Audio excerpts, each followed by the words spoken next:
2020 թվականի սեպտեմբերի 27-ին առավոտյան ժամը 7:10-ի սահմաններում Ադրբեջանի զինված ուժերը սկսեցին լայնամասշտաբ հրետակոծություն Արցախի շփման գծի ողջ երկայնքով։ Դա այն պահն էր, որը փոխելու էր ոչ միայն Արցախի քարտեզը, այլև տարածաշրջանի ամբողջ ճարտարապետությունը։ Հոկտեմբերի 29-ին Արցախի նախագահ Արայիկ Հարությունյանը տեսանյութ հրապարակեց Շուշիի Ղազանչեցոց եկեղեցու ֆոնին եւ ասաց. հայտարարությունից րոպեներ անց Ադրբեջանը շարունակում էր հարձակողական գործողությունները։ Բարև ձեզ։ Սա Արցախյան քրոնիկան է։ Նախորդ հատվածում մենք տեսանք, թե ինչպես դիվանագիտական լեզուն աստիճանաբար տեղը զիջեց ռազմական հռետորաբանությանը։ 2020 թվականի սեպտեմբերի 27-ին այդ հռետորաբանությունը վերածվեց արկերի ու հրթիռների ձայնի։ Սկսվեց մի պատերազմ, որը փոխելու էր ոչ միայն Արցախի քարտեզը, այլև տարածաշրջանի ամբողջ ճարտարապետությունը։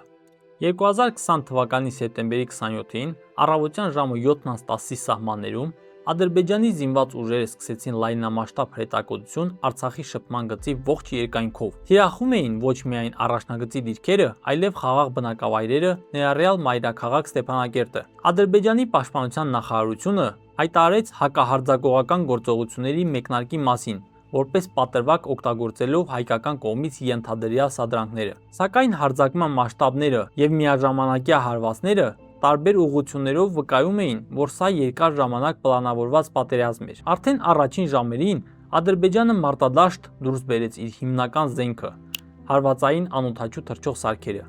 Իսրայելական եւ թուրքական արտադրության ԱՏՍ-ները սկսեցին թիրախավորել հայկական ՀՕՊ համակարգերը եւ 1-2 ժամվա ընթացքում շարքից հանեցին դրանց մեծ մասը։ Դա այն պահն էր, երբ ակնհայտ դարձավ, որ սա 5-րդ սերնդի պատերազմ է, որտեղ օդում գերիշխանությունը որոշիչ է լինելու։ Միաժամանակ լայնորեն կիրառվում էին կեղծ թիրախներ, հատկապես խորհրդային արտադրության հին անօդաչու սարքեր, որոնք ուղարկվում էին հայկական հոպերի գտնվելու վայրը բացահայտելու համար։ Հենց հայկական կողմը ակտիվացնում էր իր ռադարները կամ բացում կրակ, մի քանի րոպե անց այդ կետը հաճախ դառնում էր հարվածի թիրախ։ Առաջին օրը շնորհիվ հայկական ստորաբաժանումների հուժկու դիմադրության ադրբեջանական կողմը ձախողեց արագ ճեղքման այն պլանը,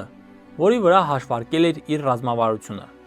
Եվ այստեղ սկսվեց երկարատև ու արյունալի պատերազմը, որի հիմնական ծանրությունը աստիճանաբար տեղափոխվելու էր հարավային ուղղություն դեպի Արաքսի հովիտ։ Այս պատերազմի առաջին իսկ օրերից ակնհայտ դարձավ Թուրքիայի անմիջական մասնակցությունը։ Սեպտեմբերի 29-ին Հայաստանի պաշտպանության նախարարությունը հայտարարեց, որ թուրքական F-16 կործանիչը Հայաստանի օդային տարածքում խոցել է հայկական Su-25 ինքնաթիռը։ Չնայած Անկարան եւ Բաքուն սկզբում հերքում էին սա, սակայն հետագայում արբանյակային լուսանկարները հաստատեցին թուրքական կործանիչների առկայությունը Գանձակի օդանավակայանում։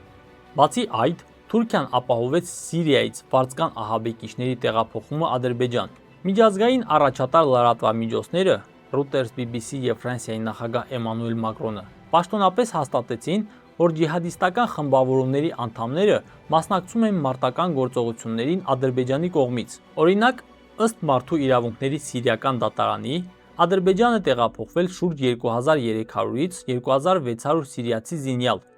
Զինյալներին խոստացվել էր ամսական 1500-ից 2000 դոլար աշխատավարձ առաջնագծում կռվելու համար։ Եվ ըստ այդ նույն Մարդու իրավունքների սիրիական դատարանի տվյալների, պատերազմի ընթացքում զոհվել է առնվազն 541 սիրիացի վարձկան, որոնց մարմինների մի մասը հետագայում տեղափոխվեց Սիրիա։ Ադրբեջանական պլանը պարզ էր՝ կոտրել պաշտպանության գիծը, արագ մտնել օպերատիվ խորք, ստիպել հայկական ուժերին արագ նահանջել երկրորդ գիծ եւ մինչեւ հայկական կողմը լիարժեք վերակազմավորվի, հասնել ռազմավարական հանգույցների։ Սակայն մարտադաշտում ամեն ինչ ավելի բարդ էր։ Հայկական ստորաբաժանումների զգալի մասը շարունակում էր կռվել բարձր դիմադրողականությամբ։ Բազմաթիվ հատվածներում դիրքերը պահում էին մինչև վերջ, հաճախ ծանր կորուստների գնով։ Սակայն ցավոք, մարտերը ընթանում էին խիստ անհավասար պայմաններում, քանի որ Ադրբեջանը ակնհայտ ռազմատեխնիկական առավելություն ուներ օդում, որի շնորհիվ խոշոր ստորաբաժանումների տեղաշարժը հաճախ արագ հայտնաբերվում եւ խոցվում էին ժամերի եւ նույնիսկ րոպեների ընթացքում։ Տեխնիկայի կենտրոնացված կուտակումները դառնում էին հեշտ թիրախ։ Մատակարարման ուղիները մշտական հսկողության տակ էին, եւ ամենակարևորը մարտի դաշտում իրավիճակը փոխվում էր ժամ առ ժամ, մինչդեռ որոշումների կայացման շղթան հաճախ չէր հասցնում նույն արագությամբ արձագանքել։ Սրան գումարվում էր տեղեկատվական քաոսը։ Պաշտոնական հաղորդագրությունները հաճախ չէին արտացոլում ամբողջ իրական պատկերը։ Հասարակությունը հիմնականում լսում էր վերահսկում ենք, հակառակորդը մեծ կորուստներ ունի, մարտերը հաջող ընթացք ունեն ձևակերպումներ։ Հյուսիսային ուղղությամբ եւս պաշտպանության բանակի ստորաբաժանումները ունեն զգալի առաջխաղացում, հայտարարվեց կոնկրետ դիրքային շեշտակի բարելավումների մասին, կարևոր դիրքերի բարելավման մասին, մեր զորքերը շարունակում են վստահաբար հաղթանակներ տանել տարբեր ռազմաճակատներում։ Մինչդեռ ռազմաճակատում իրավիճակը չափազանց ծանր էր։ Հայաստանում այդ տեղեկատվական քաղաքականության հետևանքով առաջացավ եւս մեկ վտանգավոր բաց։ Հասարակությունը մինչև բավական ուշ փուլ ամբողջությամբ չէր գիտակցում սպառնալիքների իրական ծավալը, եւ երբ այդ գիտակցումը սկսեց ձևավորվել, արդեն շատ կարևոր ժամանակ էր վատնված։ Միաժամանակ սկսեցին ի հայտ գալ ներքին կառավարման հարցեր։ Պատերազմից հետո հրապարակված բազմաթիվ հարցազրույցներ, վերլուծություններ եւ մասնակիցների վկայություններ ցույց տվեցին, որ որոշումների կայացման շղթայում եղել են լուրջ անհամաձայնություններ, համակարգման խնդիրներ եւ տարբեր մակարդակներում կառավարչական խզումներ։ Սակայն այստեղ պետք է առանձնացնել կարևոր նրբություն։ Պատերազմի իրական պատմության, դրա ընթացքի եւ պարտության պատճառների մանրամասները դեռ ամբողջությամբ բացված եւ հանրությանը հասանելի չեն։ Թիկունքում վիճակը ավելի հուսադրող էր։ Պատերազմի առաջին ժամերից Հայաստանում սկսվեց մի շարժում, որի նմանը չէր տեսել նորագույն պատմությունը։ Դպրոցները, մշակույթի տները, սուպերմարկետները վերածվեցին օգնության հավաքագրման կետերի։ Մարդիկ բերում էին ամեն ինչ տաք հագուստից մինչև սնունդ եւ դեղորայք։ Տաքսու վարորդներն անվճար տեղափոխում էին զինվորներին, ռեստորանները սնունդ էին ուղարկում առաջնագից։ Սա բացարձակ միասնության պահ էր, որտեղ ջնջվել էին բոլոր քաղաքական տարաձայնությունները։ Հոկտեմբերի սկզբին Հադրութի ուղղությամբ Ադրբեջանը գործի դրեց իր այսպես կոչված ներթափանցող խմբերի մարտավարությունը։ Օգտվելով Հադրութի խիտ անտառներից եւ բարդ տեղանքից, Շնամու 15-ից 30 հոգանոց մի քանի խումբ, շրջանցելով առաջնագծի հայկական հենակետերը, հայտնվեցին Հադրութի թիկունքում, քաղաքը շրջապատող բարձունքների վրա։ Եվ հոկտեմբերի 10-ին, մինչ Մոսկվայում տեղի ունեցած ավելի քան 11 ժամյա բանակցություններից հետո արտգործնախարարները պայմանավորվում էին մարդասիրական հրադադարի մասին, Իլհամ Ալիևը հայտարարեց Հադրութ քաղաքի գրավման մասին։ Իսկ հայկական կողմը պաշտոնապես հերքեց այս լուրը, նշելով, որ քաղաքի համար մարտերը շարունակվում են։ Հայաստանում այս լուրը դիմավորեցին ծաղրանքով։ Պաշտոնական աղբյուրները եւ Արծրուն Հովհաննիսյանը հայտնեցին, որ հենց նոր Հադրութում էին եւ այնտեղ ամեն ինչ հանգիստ է։ Իսկ իրականությունը այն էր, որ քաղաքի ներսում դեռ հայկական ուժեր կային, բայց բոլոր բարձունքները եւ մուտքերը փաստացի վերահսկվում էին թշնամու դիպուկահարների եւ հատուկ ջոկատայինների կողմից։ Քաղաքը գտնվում էր օպերատիվ շրջափակման մեջ։ Հոկտեմբերի 10-ի լույս 11-ի գիշերը հրադադարի ուժի մեջ մտնելուց ժամեր անց թշնամու մի մեծ դիվերսիոն խումբ, մոտ 200 հոգի, ներխուժեց քաղաքի կենտրոն։ Քաղաքում մնացած կամավորականները եւ տեղի ուժերը հանկարծակի եկան։ Հենց այս օրերին էր, երբ տեղի ունեցան որոշ քաղաքացիական անձանց սպանություններ։ Հայկական կողմը փորձեց հակահարձակում կազմակերպել քաղաքը մաքրելու համար, սակայն թշնամին արդեն հաստատվել էր շենքերի տանիքներին եւ բարձունքներին։ Հայկական տեխնիկան, որը փորձում էր մտնել քաղաք, անմիջապես խոցվում էր օդից կամ հակատանկային միջոցներով, եւ մինչ ռազմաճակատում իրավիճակը ժամ առ ժամ վատթարանում էր, միջազգային հանրությունը փորձում էր եւս երկու անգամ կանգնեցնել արյունահեղությունը։ Հոկտեմբերի 17-ին Ֆրանսիայի միջնորդությամբ հայտարարվեց երկրորդ հրադադարը, իսկ հոկտեմբերի 26-ին ԱՄՆ պետքարտուղարության ջանքերով երրորդը։ Երկու դեպքում էլ սցենարը նույնն էր։ Հայտարարությունից րոպեներ անց Ադրբեջանը շարունակում էր հարձակողական գործողությունները։ Վաշինգտոնյան հրադադարի ձախողումից հետո պարզ դարձավ, որ Ադրբեջանն ու Թուրքիան հեշտությամբ կանգ չեն առնի, քանի դեռ չեն հասել իրենց նպատակին։ Պատերազմի 25-րդ օրը հոկտեմբերի 21-ին, երբ ադրբեջանական զորքերն արդեն մոտենում էին Լաչինի Միջանցքին, վարչապետ Նիկոլ Փաշինյանը հանդես եկավ ուղիղ եթերով, որը հետագայում դարձավ ամենամեծ քննադատված հայտարարություններից մեկը։ Նա հայտարարեց, որ Արցախի հարցը տվյալ փուլում չունի դիվանագիտական լուծում եւ դիմեց քաղաքապետերին, գյուղապետերին, կուսակցությունների ու ՀԿ-ների ղեկավարություններին, կոչ անելով սեփական պատասխանատվությամբ ձևավորել 30-ից ոչ պակաս անդամ ունեցող ջոկատներ եւ մեկնել առաջնագիծ։ Ընդհանրապես որևէ դիվանագիտական լուծման մասին խոսել անիմաստ է առնվազն այս փուլում։ Ըստ պաշտոնական բացատրության, սա պետք է լիներ ազգային ազատագրական պայքար, որտեղ ժողովուրդը պետք է լրացներ կանոնավոր բանակի բացերը։ Սակայն հետագայում փորձագետները եւ զինվորականները նշեցին այս գործընթացի մի քանի կործանարար հետևանքներ։ Օրինակ առաջին, այս ռազմավարությունը փաստացի փոխարինեց պետական մոբիլիզացիոն պլանը, սակայն ավելի ճիշտ կլիներ կազմավորել կուռ գնդեր եւ դիվիզիաներ, որոնք ունեն հստակ սպայական կազմ եւ տեխնիկա։ Երկրորդ, 30 հոգանոց ջոկատները, որոնք չունեին պատշաճ կապի միջոցներ եւ ռազմական պատրաստվածություն, չէին կարող արդյունավետ գործել ԱՏՍ-ների եւ հեռահար հրետանու դեմ։ Շատ դեպքերում նրանք չգիտեին ով է իրենց վերադասը, ինչը առաջնագծում առաջացրեց քաոս։ Երրորդ, զորահավաքի պատասխանատվությունը պետությունից եւ պաշտպանության նախարարությունից տեղափոխվեց գյուղապետերի ու կամավորականների ուսերին, որի հետևանքները ողբերգական էին ռազմաճակատի որոշ ուղղություններում։ Կազմակերպչական քաոսի պատճառով շատ ջոկատներ հայտնվելով ծանր կրակի տակ եւ չունենալով հստակ հրամաններ, ստիպված էին նահանջել, ինչը ճեղքվածքներ էր առաջացնում պաշտպանական գծում։ Հադրութի անկումից հետո ադրբեջանական հատուկ ջոկատայինները փոքր խմբերով ձեռքի հակատանկային միջոցներով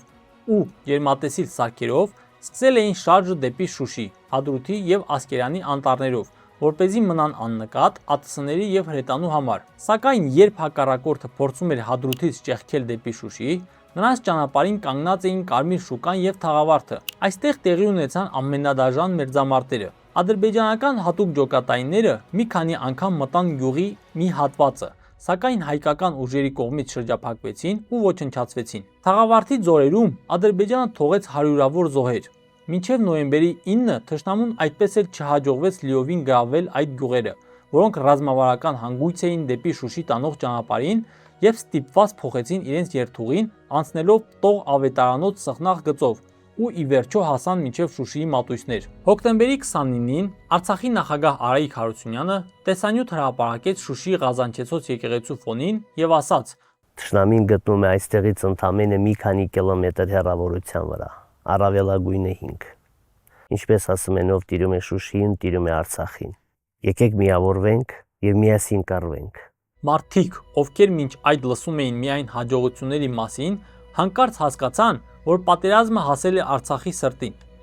Շատերի մոտ սա առաջացրեց խուճապ, իսկ մյուսների մոտ լուրջ կասկածներ պաշտոնական լրահոսի նկատմամբ։ Ռազմական որոշ փորձագետներ եւ քաղաքական գործիչներ քննադատեցին նախագահին, պնդելով, որ նման հայտարարությունը խուճապ է տարածում զորքի ու թիկունքի շրջանում եւ հուշում է թշնամուն, որ հայկական կողմը հոգեբանորեն կոտրված է։ Շուշիի տակ գտնվող Քարինտակ գյուղը դարձավ վերջին հանգրվանը։ Նոյեմբերի սկզբին թշնամին արդեն Քարինտակի ձորերում էր։ Այնտեղից նրանք ուղղահայաց ժայռերով բարձրացան դեպի Շուշիի պարիսպները եւ Իսահակի աղբյուրի ճանապարհ տանող հատվածը։ Նոյեմբերի 4-ի 5-ի ընթացքում հակառակորդին հաջողվեց կրակային վերահսկողության տակ վերցնել Շուշի Լաչին ճանապարհը, փաստացի կտրելով Արցախի հիմնական մատակարարման զարկերակը, որը հանգեցրեց մեծ խուճապի եւ շուտով սկսվեց բնակչության մի մասի տարհանումը դեպի Հայաստան։ Եվ ի վերջո նոյեմբերի 4-ին թշնամու առաջին խմբերը մտան քաղաքի մատույցներ։ Հայկական կողմը փորձեց հակահարված տալ, բայց փոխկապակցված կապի բացակայությունը մեծ խնդիր էր այդ օրերին։ Ջոկատները հաճախ չգիտեին ով է կողքի դիրքում, յուրայինը թե թշնամին։ Բուն քաղաքի ներսում եւ մատույցներում մարտերը տևեցին մոտ 4-ից 5 օր։ Նոյեմբերի 7-ին քաղաքի ներսում արդեն ընթանում էին մարտեր շենքերի համար։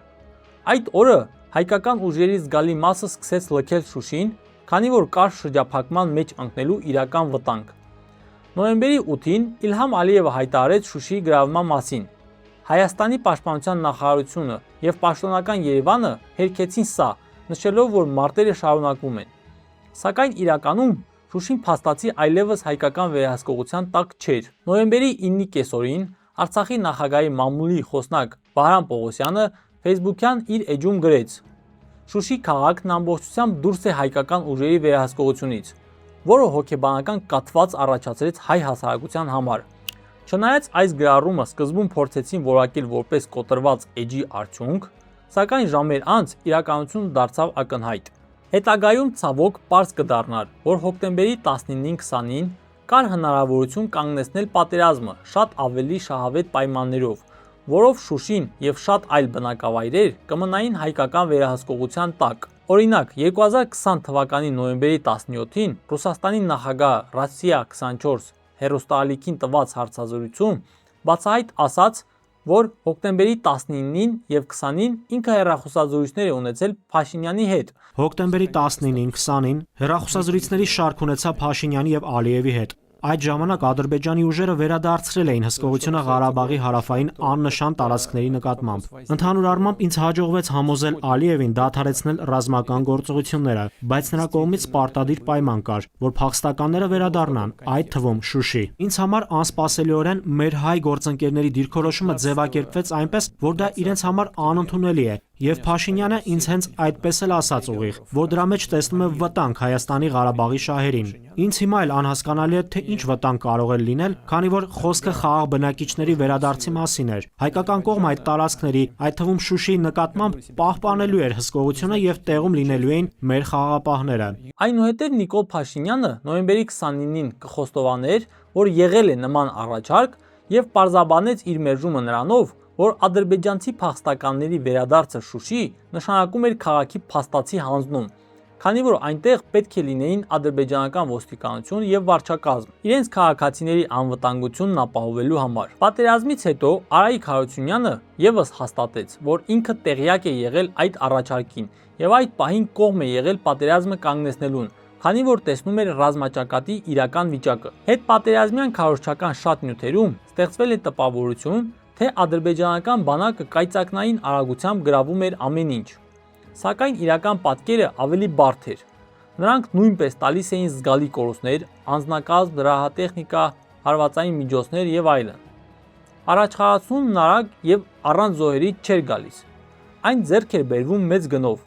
բայց ռազմավարական տարբերությունն այն էր, որ Ադրբեջանը ուներ ավելի մեծ մարդկային ռեզերվ, ավելի լայն նյութատեխնիկական ապահովում եւ Թուրքիայի անմիջական ռազմաքաղաքական աջակցությունը։ Այս գործոնները նրան հնարավորություն էին տալիս շարունակաբար լրացնել կորուստները եւ պահել հարձակման ինտենսիվությունը։ Այդ օրերին ամենաանխոս եւ ամենացավոտ թեմաներից մեկը թերևս թիկունքի թեր տեղեկացվածությունն էր։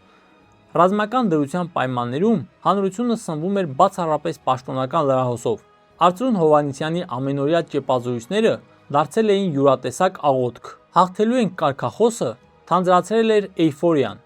Թիկունքում մարդիկ վստահ էին, որ մենք հաղթում ենք, որ մեր նահանջները մարտավարական են, իսկ թշնամու կորուստները անդառնալի։ Այս տեղեկատվական քնի մեջ թիկունքը չէր պատկերացնում աղետի իրական չափերը, ինչը նոյեմբերի 9-ի հարվածը դարձրեց կրկնակի դաժան ու անսպասելի։ Երբ հակառակորդն արդեն Շուշիի բարձունքներից ուղիղ նշանառության տակ էր վերցրել Ստեփանակերտը, իսկ հայկական ռազմական ղեկավարությունը զեկուցեց ռեսուրսների սպառման մասին, կայացվեց քաղաքական որոշումը։ Նոյեմբերի 9-ի երեկոյան ստորագրվեց 9 կետից բաղկացած հանրությանը հայտնի նոյեմբերի 9-ի հրադադարի տխրահռչակ փաստաթուղթը։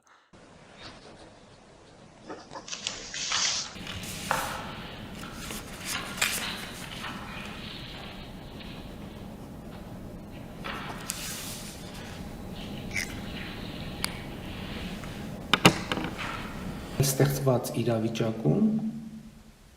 այլ բան որոշելու հնարավորություն ուղղակի չկար։ Այսքանը ժողովուրդ ջան։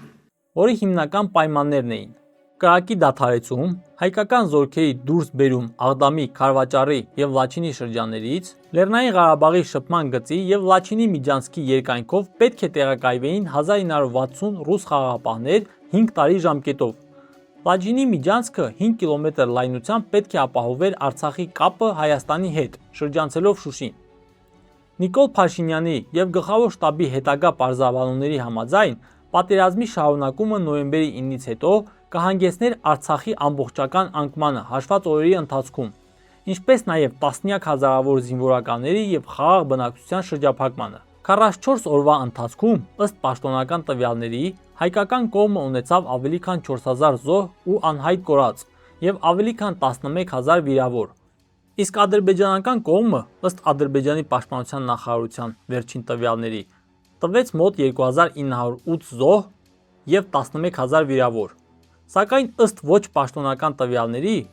նա ունեցավ ավելի քան 5000 զոհ եւ ավելի քան 15000 վիրավոր։ Այսօր Ադրբեջանի կողմից գերեվարված եւ բանտերում պահվող պաշտոնապես հաստատված 19 հայ կա, այդ թվում նաեւ Արցախի նախկին ղեկավարները, ովքեր դարձել են Ադրբեջանի համար քաղաքական պատաններ։ Սակայն տասնյակ հայ ընտանիքներ ունեն ապացույցներ, որ իրենց հարազատները գերեվարվել են ողջ առողջ, բայց Բաքուն համառորեն լռում է նրանց ճակատագրի մասին։ Սա արցախյան քրոնիկաներ։ Մենք հիշում ենք բոլորին եւ պայքարում արդարության համար։